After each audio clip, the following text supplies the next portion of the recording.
In the first of our semi-finals, 8 robots crunched head-to-head, bumping, buffeting, bashing and bruising. Only 2 could survive the carnage to claim a place in the grand final.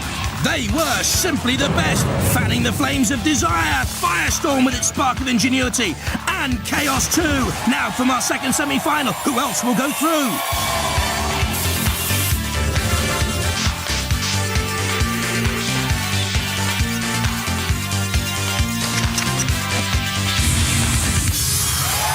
Ladies and gentlemen, please welcome the only soldier on parade who's ever in step, Craig Charles.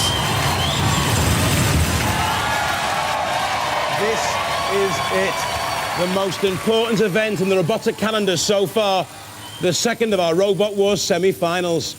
Yes, folks, in the next 45 minutes, anything can happen, as long as it involves robots bashing the rivets out of each other. Now, since the wars began 17 shows ago, machines everywhere have been having a go. One man was attacked by a vacuum cleaner, which nearly wiped the floor with him, apparently. Then another woman was nearly killed by an electric razor, which they say was a really close shave. And one bloke even got into a fight with his trouser press, but I've heard they've straightened things out. Here, though, another 8 robots have been content to battle each other and have made it to the semi-finals. Served up on a plate, our semi-final 8. Stegosaurus from the dank mists of time, a dino bot, strong and powerful. Hypnodisc, lethal, destructive, a robovore. He eats other machines alive. Gravedigger, some might say a clone of last series runners-up Cassius. Will it have that same knockout power? Blade, the captain nicked its weapon off his mother's lawnmower. She didn't know. She does now. Scudder's Revenge, a worthy Heat finalist, but winning through when its opponent was disqualified for using that illegal blade. Beast of Bodmin, fearsome beasts from the Cornish moors. That's just the team members. They won their first wars. They've never failed to reach the semi-finals. Do we need to watch them? Aye, aye, we do. Now, Evil Weevil's captain, Kevin Pritchard, was in the Panic Attack Championship winning team in the last series. The front spikes are tipped red to disguise spilt blood. And 101, the new machine of the RoboDoc team from the last wars, cost £1 and a penny to build, they say. Good value, coppers well spent. Which robots will be spent forces here in the second semi-final?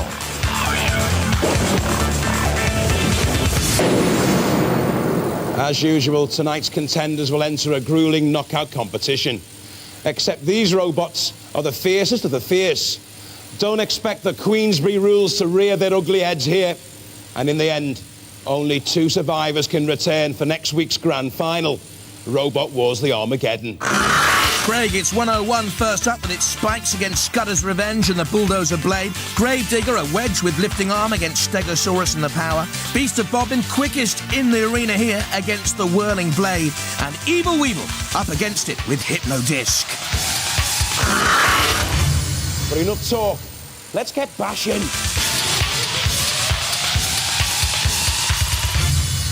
From North Hampshire, 101. The CO2-powered ramming spike will pierce 1/8-inch steel plate. The tracks come from an old bottle washing machine. Screws sticking through the tracks will give more purchase and ruin our arena floor. Hi, I'm Mike. This is Paul and Amy. This is our Robot 101. It'll run either way up on the tracks. It's got a very complicated weapon system that automatically fires when another robot comes in front. Bang. Well, it was hardly bang, smash, wallop in its heat, but 101 was too powerful for anyone else. Starting off with Overkill, who'd begun brightly, petered out, and I'm afraid became fodder for the house robots. So that gave 101 an early victory in its heat. Next up, Centurion with its Legionnaires axe, formidable looking. Its roaming ways across the arena, though, came to nothing. 101 chased it down. And then King Buxton. This was a rematch from the last wars, and a grudge match too, I can tell you. It was a war of attrition, until King Buxton's motors burnt out. It went to the judges, and they came down firmly in favour of 101. Mike and Amy Franklin with her little mascot, a cuddly toy. From Essex, Scudder's Revenge. Revenge against the robot world is the dark mission, driven on by double 2-horsepower car starter motors from V6 engines. The front bulldozer blade is the weapon. We're the Scudder's Revenge team. This is Graham, this is Remy, and I'm Darren. This is our robot, Scudder's Revenge. It's basically been built for sheer power and strength. Our main weapons are a flipping blade at the front that's just for either flipping robots or pushing them away. We've got running sort of 1.5 kilowatt motors. We've had it pull in a 4-ton truck. So we should be pretty all right for anyone who can come up against us.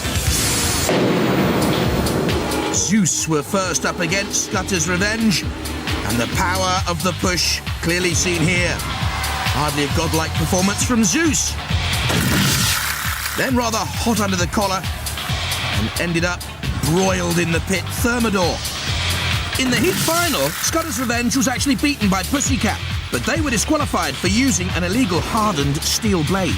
As it's a technical contravention, and for health and safety reasons, the judges have had to vote that you be disqualified because the saw shattered, and it was against the rules. For you, it means that Scudder's Revenge now is the series semi-finalist. You told me Judgment Day was overdue. No, was postponed. yeah. It was postponed. And it was postponed. Yeah. You're still in the game. So Judgment Day has yet to come. Yes. Don't mess with Philippa, laying down the law there for Darren Ball on the right-hand side with the controls. Roboteers, stand by. Against the 101 machine of Mike and Amy Franklin. This, the first of the battles in this second semi-final. 1. Activate. It's 101 moving away from the early charge of Scudder's Revenge to come in and up and over almost that front bulldozer blade. Great strength from Scudder's Revenge. Don't forget, that's its main weapon, and 101 pushed into the CPZ and very nearly under the hammer blow there of Shunt. 101, great traction and spinning, and embedded in those tracks are the screws, which don't do us any favours on the arena floor, I can tell you. Scudder's Revenge here looks mean and menacing. Well protected also by that aluminium body shell, but Mike Franklin at the controls of 101, trying to get in behind Scudder's Revenge, perhaps detects an Achilles heel there somewhere. And of course, we want to get his own pneumatic spike into play. Should come into play when it detects another robot near, but we haven't really seen that, to be honest. Well, this again developing into something of a war of attrition here. 101, 79.5 kilos, slightly heavier than the Scudder's Revenge boys and their machine. Scudder's Revenge digging in. Extra traction from its aluminium mono chassis design tracks, but I'm not too sure whether there's any life in Scudder's Revenge to move forward. I think Scudder's Revenge here is in trouble. It's dug itself deep onto the arena floor, yes, to get traction, but it can't move, and Shunt, as you can see, causing all sorts of damage now. I don't know about you, but I think Scudder's Revenge is finished here now. 101 slamming it on the side. It must be because the house robots have detected that Scudder's Revenge is finished, so they can come in now for the kill. There's Killalot and Matilda at the bottom of your picture.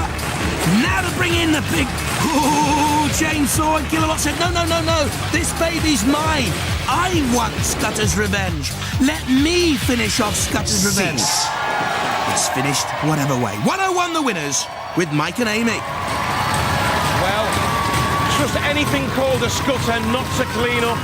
They've been sent to room 101. 101 go through.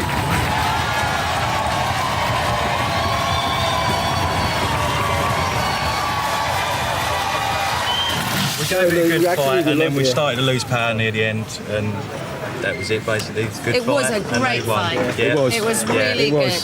Yeah. Now, when is Judgment Day? Next year. Next year. No, Judgment Day is here and now. Judgment Day is We've the been day shouting for Scudder's Revenge. It's been postponed. It's been postponed again. Eesh. Mum's been busy with the genetics, and son of Scudder will be here next year. Oh, okay. Well, we'll look forward to that. Thanks, guys. Cheers. That was a fantastic battle. Now, I know you were really, really worried about that, weren't I you, thought Mike? I'd lost it. The first 3 quarters, I couldn't get into a good position, and then something died in theirs, and we got lucky. Look at the state of it, though. I've got to fix it again now. Making men for 101, but they're through. Gravedigger and Stegosaurus next up in the semi-final. From Norwich, Gravedigger. The heaviest in the heat, the steel shell is a coffin shape. The top speed of 5 miles an hour is a funereal pace. Took 4 months to build, but could be laid to rest very quickly at this level. I'm Dave, this is Jonathan, and this is Gravedigger. The robot has got an arm that worked off a 2-ton hydraulic ram and off pneumatic pressure. It runs on 2 1-horsepower electric motors, and it's going to shove the opposition right out the arena. As it did with Manic Mutant in its heats earlier on in the series. The lifting arm coming into play and flicking Manic Mutant up and over. Next up, Mortis. Highly fancy, very, very competent robot. Experienced team, pushed into the pit. The Dark Destroyer had a whirling blade, but no future after the flip of the Gravedigger ended its dreams. Shunt finished it off. Dave Chaplin there on the left, Jonathan Chaplin at the controls. His dream job is to race dragsters. From Southampton, Stegosaurus. As deadly as a T-Rex with its lifting tail and punching spikes, as solid as a Brontosaurus, but will the Triceratops speed be enough? I hope they don't become a Diplodocus. In the heat, they were certainly deadly serious. First of all, good use of the 2 electric motor power to push Aurak's Revenge into the pit. Easy peasy. Next up, Henry. On the back of Henry was the picture of the team's granny, to no avail. And finally, Napalm, not torched, but bashed and battered and beaten, and Stegosaurus went through. There's the team, Dan King, Peter Rowe and Rob Heisman. Okay, you have the list of people you've defeated. Yep. Will it get longer or not? We've got room for one more there. You have got room, actually. It fits quite nicely, doesn't it? Yep. But just the one? There, yeah. We might have to start somewhere else. Okay, fair enough. Have you got any tactics I should know about with Gravedigger? Because they are the people that defeated Mortis. Doesn't that scare you? No, not really. No, doesn't it? No, they got lucky. Oh, okay, fine. Let's see if they get lucky with you then. What do you have to say about that? They're probably right. No. Just a good driver. Wow. Yeah. Like I say every time. Are you looking See forward what to this? happens. Yeah, I'm looking forward to it. Good. I don't know, it's going to be quite an even match. They're low to the floor, so I don't know whether we're going to be able to get underneath them. So it could be a case of try and push them in a couple of house robots, or it's definitely, I think we'll go all the way. So the tension rises now, though, doesn't it? Oh yeah. It's a hard Certainly. time now. Good luck, guys. Oh, we've got a good robot. You have. Roboteers, stand by. It is a good robot, Gravedigger. Slightly bent and buckled, bruised. And there's the 3, Stegosaurus boys. 2. Among their heroes, 1. Mickey Mouse, Jimi Hendrix, the guitar player. Will they strum a tune of victory here? Darting away from Gravedigger. Classic wedge shape on Gravedigger. With the lifting arm, don't forget, powered by CO2 gas, the hydraulic ram. Love the little eyes on the front of Stegosaurus. And although we've said it before in the series, we can't praise high enough the Roboteers for the standard of design and the care and attention put into these robots. Just for us to smash them up. Gravedigger being pushed away by Stegosaurus, already scratched on the side there, the lettering of Stegosaurus, you can see. Now being pushed by Gravedigger dangerously backwards to the arena wall, and Killalot. The camera on the front of Killalot, you can see there its power as it pushes it straight back onto Gravedigger. Almost falling, Stegosaurus. Gravedigger in the ascendancy here. Stegosaurus has something to do. Lacks real weaponry power, I would say, at this level of Robot Wars. Has a little lifting spike tail. And needs to bring that into play there. I thought it was going to drive at the side of Gravedigger, but it didn't come off. Top of the picture, dead metal awaits if anything comes loose or goes towards its corner patrol zone, the CPZ. Gravedigger's lifting arm can also be used as a three-ment mechanism, a self-righting mechanism, and also lifts Stegosaurus up onto its side, but it comes crashing down. Matilda comes out to play. Stegosaurus bashes into Gravedigger. Dan King, Peter Owen, Rob Heisman. Now it's Stegosaurus doing the pushing. Cost £1,500 to build. Gravedigger, the more expensive at $2,400. Stegosaurus pushing. Jonathan Chaplin at the controls of Gravedigger, a good driver, says Dave. Now, this is nervy stuff, isn't it? And it'll go to the judges, that's for sure. Very tight this one. Cease. A very close battle that was. While the judges make their decision, let's have a look at some highlights.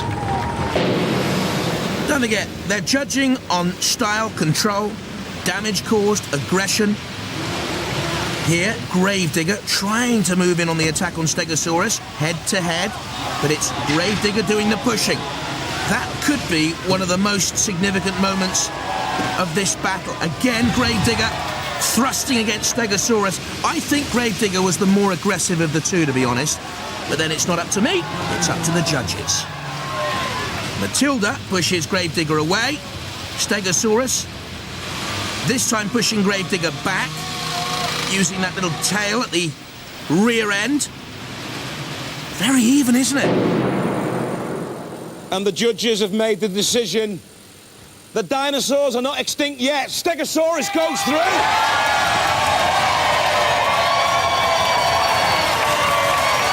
Well, what do I know? Wrong again, then. The judges going for Stegosaurus. Shame to see Gravedigger go. Good father and son team. Good spirits. Beast of Bodmin next up with Blade. From Cornwall, Beast of Bodmin. A cheeky wink, a spurt of petrol from the two-stroke engine, a buzz of the circular saw, and a butt or two from the CO2-powered front tusk, and the champions of the first series were through to the semi-final. Hi, I'm Chris, this is Pete, this is Hender. You might recognise us from the last two wars as the Roadblock team, but we're back again. This is our new machine, the Beast of Bodmin. It's quite similar in the shape as Roadblock, but we've used sheathed aluminium for the majority of the body, and we've got some marine fiberglass at the back end, which is pretty tough. This time round we're using a different sort of setup in terms of weapons.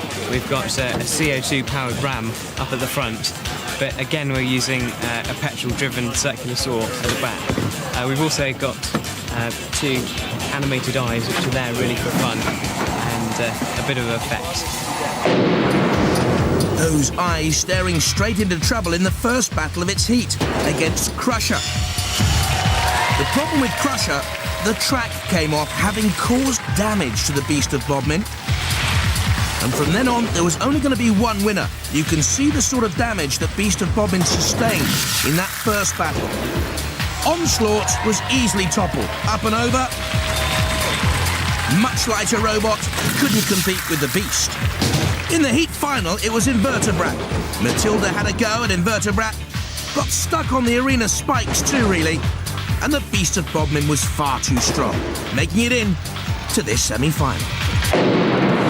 Chris Kinsey on the right, Hender Blewett on the left at the controls. From Newbury, Blade. The weapon is a counter-rotating 42cm rotary lawnmower blade with added slashers. The shell's thick steel and shatterproof polycarbonate. I'm Josh, captain of Team Blade. On my left, we have Jeff, and on the right, I have Ben. This is Blade. All we intend to do is smash our opponents, slash and grind with these lovely cutters. Weighs about 12.5 stone, so beware. The blade nicked from his mother's lawnmower. Spike feeling the force not of the blades, but of Sergeant Bash's claws. And into the pit. Agent Orange next up with the pickaxe. Little power in that, and causing little hooliganism. In the climax of the heat, Agrobot pushed onto the flame pit and the hearse robots, and Blade went through. At the controls, Jeff Reed is writing a book of good food guides. It features kebabs. Robot ears, stand by. Beast of Bodmin, yellow and black. The colours proudly worn of Cornwall. 3, And the Blade team. 2, 1, activate. Good battle, this. Beast of Bodmin will start as the battle favourite, pushing Blade back onto the arena wall. I wonder if Josh Ainsley's mother has realised. Go out and check in the garden shed. Look at your lawnmower. Not much use without any blades, I would think. That's because they're there on the front of Blade itself. You can see Beast of Bodmin's eyes blinking furiously in the cherry picker and on the back of the machine itself. A slow and cautious start, perhaps. Beast of Bodmin can actually get up to 15 miles an hour. It's the heavier of the two robots, it's the quicker of the two robots. And the spinning wheel of Blade shows that it's up on its side and exposed. And I don't think can write itself a smile on the face of Peter Kinsey, a teacher at the Bodmin Community College, and he's taught his pupils well. Blade up and over on the arena spikes. Awaiting there is Dead Metal. Only one winner of this now. Matilda sniffs prey. So does Dead Metal. Oh, what a sorry end for Blade this is. Slicing into the underbelly is Dead Metal, hauling Blade back into its lair, almost kill a lot there too. Pinning it down with the lance. The sparks fly. Cease. Back to the kebabs, Jeff Reed and the Blade team. Blade stabbed in the back. The Beast of Bodmin savages him, and the Beast of Bodmin goes through. Let's hear for the Beast of Bodmin!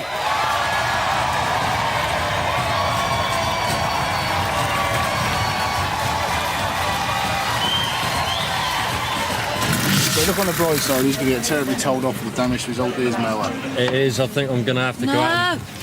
Is it really? Yeah, I'm going to have to go out and buy Oh, look! And she doesn't know you've got that. one. No, she doesn't. He's nicked his mum's lawnmower, and look at it.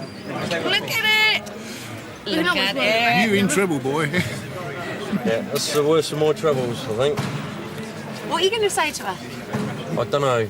How are you going to approach it? With a nice big box, I think, yeah, sort of thing, as a present. What, with bits of that in or chocolates in? No, a new lawnmower, I think. Yeah. I'll leave you sorting out your family problems. It was great to see you in the semi-final, though, guys. Great. Well, you're through to the second round of the semi-finals now, which is fantastic news.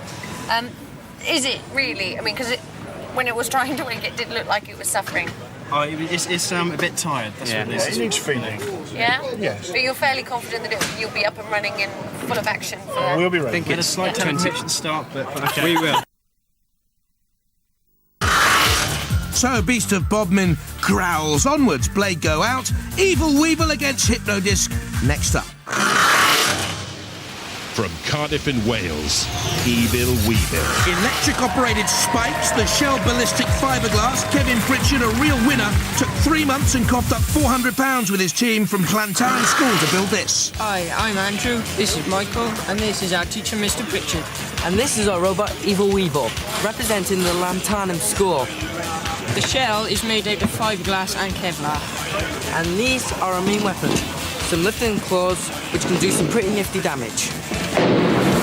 Didn't really need to in its first battle of the heat against Triterabot, despite the smoke from the opponent. Evil Weevil next fought Flip Flop Fly. Turned over towards Shunt, and the damage was done. And in the heat final, Panzer attacked without a cranked start. Didn't even get off the mark. Evil Weevil did all the damage, controlled aggression, pushing onto the arena wall, and it's Evil Weevil who made it through to the semi-final. Michael Walsh at the controls. His hero is Jim Carey. His mask, one of concentration. From Oxford, Hypnodisc. The rotating disc spinning at 600 revs per minute is one of the deadliest weapons we've ever seen. Powered by a 750-watt motor, a welder from the NASA Space Shuttle program was used on this. Hello, my name's Dave and I'm the team captain of Hypnodisc. Our team members are Derek, my brother, and my father, Ken. Although our robot can pull a car, the main weapon is this 18-kilo flywheel which runs at 500 RPM, which can do this. What damage caused by Hypnodisc. Robogeddon, the first to feel its force. And very little was left. Stealth went the same way. Hardly a stealthy approach by Hypnodisc. But then look what happened in the heat final. Berserk 2 was strong enough to withstand the pressure from Hypnodisc, which got a lucky break. There, Berserk toppled. I don't know what damage Hypnodisc would have caused otherwise. The rose is blooming. Ken and Dave, and Philippa was with them in the pits earlier. Are you going to be the spinning disc of gloom and doom and evil and terror and wreckage and carnage? Yeah. Again, that we all Yeah. expect you to be. Yep. Good. It's going to go round fast then. Yes, we've got it tuned lovely. It's going faster than ever. It's going to be a great battle. Robot ears, stand by. Hypnodisc, sadly, twin brother Derek couldn't be here today. There's Ken and Dave on the left. 3, 2, 1. Activate. Controls of Evil Weevil, Michael Walsh. What a likeable but earnest young man he is. Serious? Has to be. Hypnodisc is deadly. Evil Weevil, stay out of trouble, I would. And maybe try and lift with those front spikes. Oh no! Michael, get away from the CPZ. Well done. Well, just deflecting a blow of Hypnodisc. This is interesting because if the weapon doesn't cause damage from Hypnodisc, what else does that spinning robot have? Mind you, it does have the disc, and look at that! Causing problems for Evil Weevil. Something flew off the shell of Evil Weevil. Good battle here. Kevin Pritchard's now taken the controls of the Beetle. That's an interesting development. And I wonder if he's trying to get those blood-tipped spikes in underneath Hypnodisc. Got quite a high ground clearance, 23 millimetres, and maybe Evil Weevil can get in underneath. That's what Kevin thinks, holding the controls high to get a clean, crisp signal out to the Beetle. But it's Hypnodisc on the attack. Something flies off again. Hypnodisc pushing Evil Weevil. Oh, slamming and lifting it. And there, don't forget, Killalot awaits in the CPZ. Evil Weevil dangerously close. Do not back towards the CPZ. That could be the end of the Beetle. Kevin Pritchard gets your machine up and away from that area. Is there a problem with the controls, I wonder? They can't get a clean run away, and it's Hypnodisc on the attack, inexorably pushing Evil Weevil towards Killalot in the Lance. Good driving here by the Roses. And Evil Weevil, well, a rose between 2 thorns, 3 thorns, shunt and metal Killalot. All in on the kill of Evil Weevil, immobilised in the CPZ. You do not want to be in there, Kevin Pritchard. And boys, that's what happens when you let the teacher take over.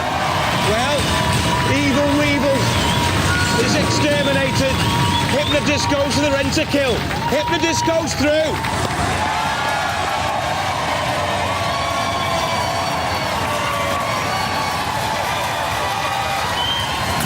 Spinning disc of doom got you too. Well, it's better to go out like that than be flipped on our backs like a beetle with our legs in the air. Yeah. Flailing in the air. Yeah, much better this way. Like a stranded Evil Weevil. So when you come back next time for the next war, will you bring back an Evil Weevil? Or will you change the name deliberately so I can't say Evil Weevil? Probably change the name. You think you can make it to the top? A long way to go yet. It's not that far. You're second round semi-finals already. Well, yeah, there's a few tougher robots to come. So there's a good chance.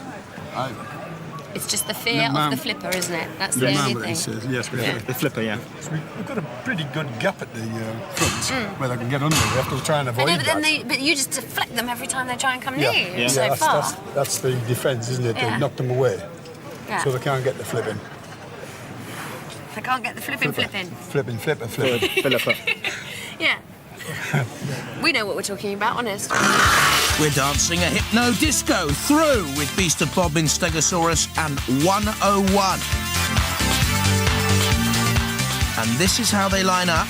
Stegosaurus against the Beast of Bodmin, Hypno-Disc against 101. The winners through to the grand final. 4 robots have fought long and hard to avoid the scrap heap, but now it comes to this. Only 2 can go through to our series grand final. so too will be recycled the hard way. Let the wars begin.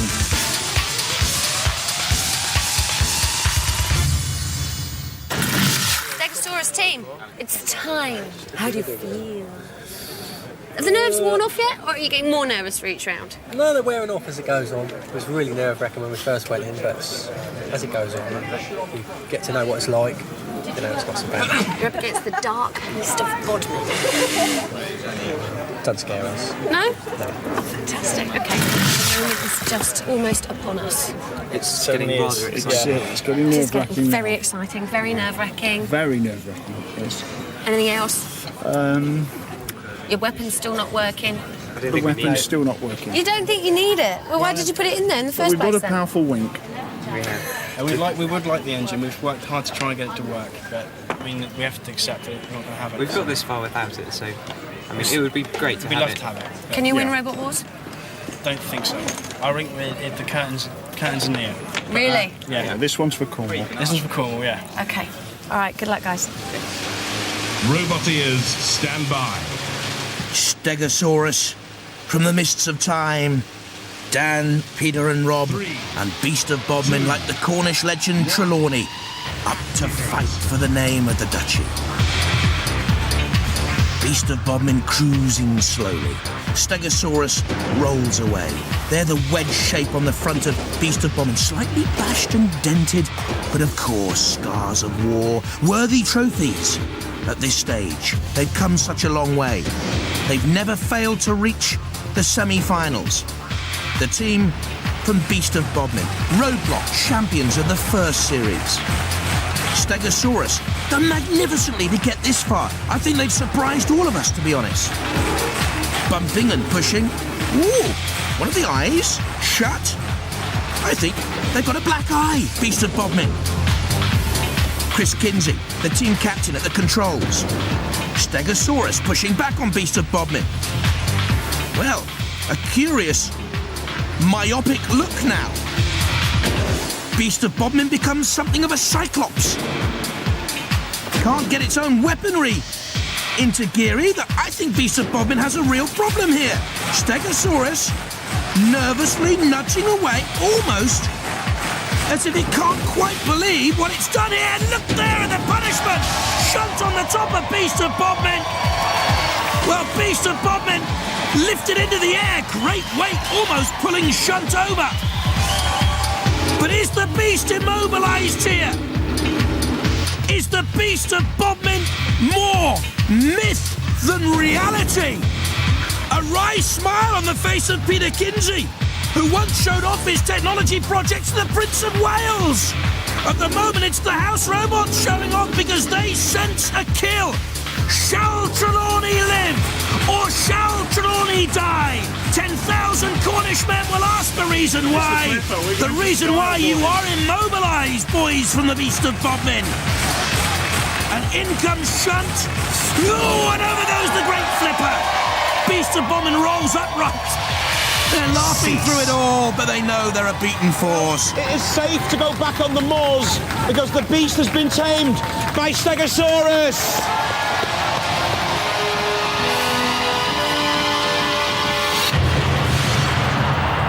Well, guys, you're through to the grand final. Did you think you'd get this far? Nope. Didn't think we'd make it through the first round. What's your strategy going to be now? Because you're going to be up against some tough robots. Just keep plugging away at them and hope they die before us. Die before us, Hell of a lot of Stegosaurus. Ladies and gentlemen, give it up for Stegosaurus. Well done, lads.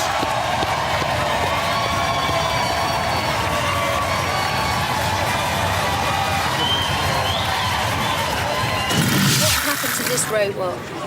Well, we had a few sort of battery. Yeah, I think it's just problems, got a bit low on juice. We had a good push with them. We had it, yeah, just it was sort quite of equal at that stage. Drained it down, but It was a good fight. good fight, very good fight. I mean, it was a one out in style with the old. Yeah, wasn't it great? Isn't it enjoyed great? We respect what was happening out there, and they did really well. Wish them the best of luck in the next round. Winkers from Cornwall should go home. The 3 winkers from Cornwall and the 1 lazy eye. Got a few scars as well now to show off, so Yeah. it's pretty good. Well, You're running out of room now to put your conquests on your robot, aren't you? Because you probably didn't think you were going to get this far, did you? No, we didn't. I thought maybe 1, 2, but... Yeah. Every time I've spoken down. to you, you said, oh, we're lucky to get this far. Yeah, to get this far, we've never even dreamt it, really. Didn't even think we'd get to 5. Oh. So, brilliant. Dream come true, isn't it? Dream come true. And to meet you as well, Philippa, well. All right. Now I know when you stop it. Go back to your bench. And go back to the beaches, Beast of Bodmin boys, Stegosaurus, into the grand final. Who will join them? Hypno Disc or 101? There, the 101 team with Mike and Amy Franklin and the Hypno Disc boys, Dave Rose and Dad Kenneth. Shame that Derek couldn't be here today, the twin brother. 101. Heavy, low centre of gravity and well controlled by Mike, and Hypno Disc with the powerful weapon. 2, 1, activate. Hypno Disc would be the favourite here at the start of a battle which will see one of these robots into the grand final. Our last seat at the great party is about to be filled by one of these. 101's extra traction on the arena floor because of the screws embedded in the tracks we've been telling you about all series. There, the little front prodding spike as well on 101. The hydraulic ram, if you like. And a worthy weapon, is it? Onto the Hypno Disc, which spins slowly, trying to rotate up to its maximum 600 revs per minute. Backing away, Hypno Disc, under the controls of Dave Rose, who's built and flown radio-controlled aircraft for the last decade. There, though, Mike Franklin at the controls of 101 we saw briefly. 101 pushed towards dead metal into the CPZ. Between a rock and a hard place there. Get out, get out, get out. Well, he has got out. Well done, 101. Hypno Disc, spinning quickly. Mike Franklin at the controls of 101. Amy looks pensive, a little bit worried alongside him. With the furry mascot. No furry mascots there. In fact, no fur on the head of Kenneth whatsoever. Really? It's Hypno Disc underneath 101. Bouncing. Very close, this semi-final battle here now. Hypno Disc turning away. Backing into the CPZ. Dead Metal has it into his clutches. Bad driving there. Oh, and down comes the circular saw of Dead Metal. Little yellow flag there you can see on the top of Hypno Disc is Derek Rose security pass into the arena. He's not here in body, he is here in spirit, and perhaps that spirit helped Hypno Disc get away from trouble there. They needed something. A miraculous escape. Now on the attack, Hypno Disc 101 onto the flame pit. Hypno Disc's weapon, you know, throughout this semi-final has not been as potent as we thought. Power. Look at this, two great robots push against one another. Well, the roses look on as Hypno Disc now tries to get away from Dead Metal for a second time. No great power or revolutions behind that weapon now. Is there something wrong with it, I wonder? The judges look on because it could be they who make the final decision here. Who goes to the grand final? They will have to make a decision because time is running out. The judges will decide whether it's Hypno Disc or 101. Cease. They come to a halt, significantly side by side. It was that close. Who won? He doesn't know. Neither do I. This is a first on Robot Wars. Not only the judges want to deliberate further, they want to come out and inspect the robots firsthand for damage. It's that close then, they have to look for damage. Adam Harper bends down. Expert in electrical engineering, Professor Noel Sharkey from Sheffield University. And Martin Smith, another electrics engineering expert. Who sustained the most damage? Try and give you a few clues, shall we? Well, sparks flying as 101 came in on the attack up and over Hypno Disc. This for a place in the grand final. It's very, very important. 101's front prodding spike to no great avail. No, neither the blade of Hypno Disc, who took damage from Dead Metal, having poorly driven into there in the first place. Don't forget, that's bad control. Lucky to get away, in my opinion. On the attack, though, underneath 101. Aggression from Hypno Disc. 101 into the clutches of dead metal. Even Stevens. Still they look on and peer. Is there a dent? Is there a mark, a scratch? I think they've got their decision. We'll have it very shortly. Who's won this one? The tightest battle in Robot Wars history. Mike and Amy look on. And the Rose Boys. Well, I'm being told what their decision is, and they've gone for Hypno Disc!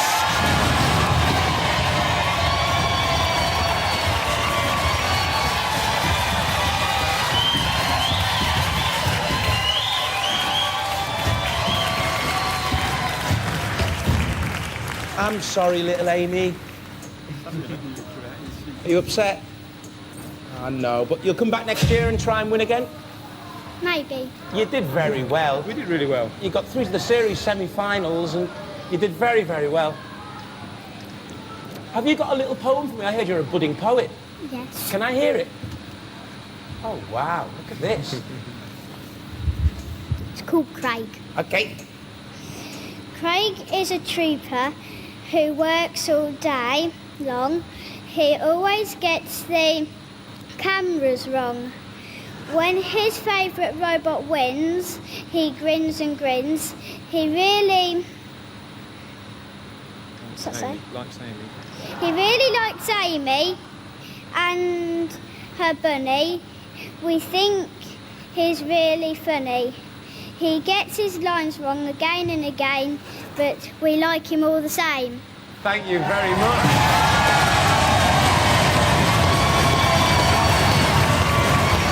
Well done, Amy. Well done. Come back again next year. And I'm sorry for getting my lines wrong. Bye. Bye. Hypno Disc! Yes! Well, you're through to the grand final. How are you feeling? Brilliant. Yeah, absolutely fantastic. Is there something wrong with your robot? Because that disc isn't spinning as fast as it was in the earlier rounds. That's right. Got a big impact on it. It's stretching the belt a little bit, so after a few hits, we lose a bit of drive, and it's a shoving match after that. Well, you've got enough time now to go and make all the repairs you want for the grand final, haven't you? Yeah, we have. Well, good luck. Give it up for Hypno Disc!